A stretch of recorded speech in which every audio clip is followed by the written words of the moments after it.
Assalamualaikum warahmatullahi wabarakatuh dan selamat siang. Perkenalkan, nama saya Nika Deksari Safitri Anjani. Saya berasal dari kelas 11 MIPA 1. Hari ini saya akan mempresentasikan tentang video pembelajaran tentang materi sejarah Indonesia, yaitu proklamasi dan PPKI. Nah, teman-teman, telah kalian ketahui bahwa Indonesia merdeka pada tanggal 17 Agustus 1945. Sebagai negara yang merdeka, tentu saja kita itu harus memiliki 4 syarat. Yang pertama, adanya suatu rakyat. Yang kedua, adanya sistem pemerintahan. Yang ketiga, adanya suatu wilayah. Dan yang terakhir adalah adanya pengakuan dari negara lain.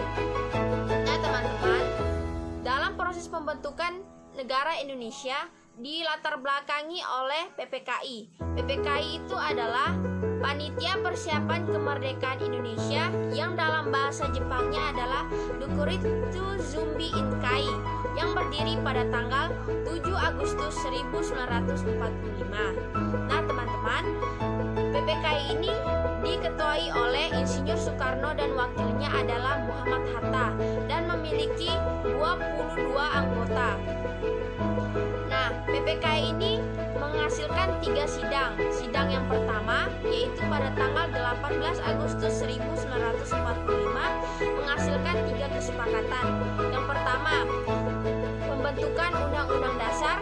Yang kedua, pengangkatan Insinyur Soekarno dan Muhammad Hatta sebagai presiden dan wakil presiden.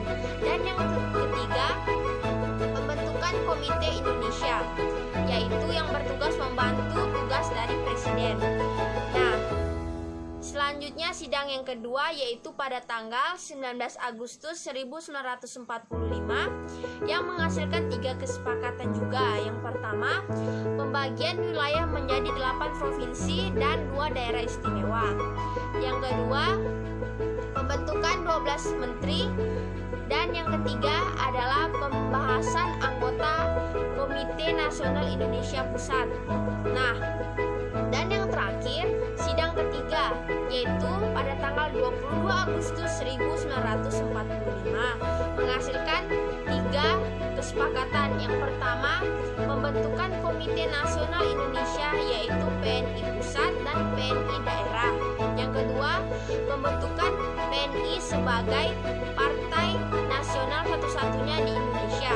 Dan yang terakhir, pembentukan Badan Keamanan Rakyat Indonesia. Nah, teman-teman, makna dari proklamasi atau arti penting dari proklamasi bagi bangsa Indonesia itu ada 2. Yang pertama, bangsa Indonesia itu berdiri tanpa bantuan dari Jepang atau berdiri atas kemauannya sendiri. Dan yang kedua, bangsa Indonesia itu berdiri sendiri, atau negara yang berdiri sendiri tanpa bantuan dari negara lain dan menjadi pelopor bagi negara Asia dan Afrika untuk berdiri sendiri. Sekian materi dari saya yang dapat saya sampaikan. Jika ada kesalahan kata-kata, mohon dimaafkan.